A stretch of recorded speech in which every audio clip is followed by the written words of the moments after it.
In November 1973, a gruesome package arrived at a Roman newspaper, a lock of hair and a warning that sent chills through the Getty family. This is Paul's ear. If the ransom isn't paid, the rest of him will arrive in little bits.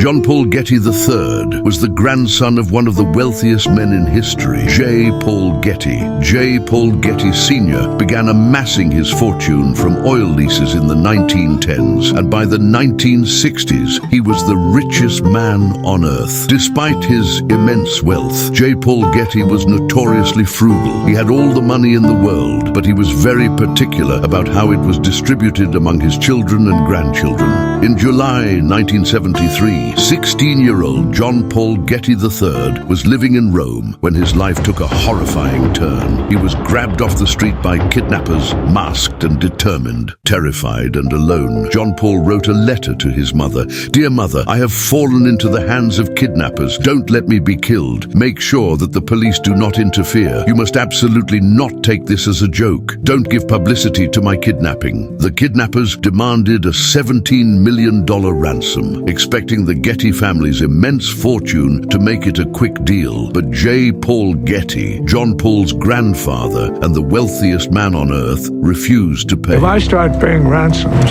I'll have 14 kidnapped grandchildren.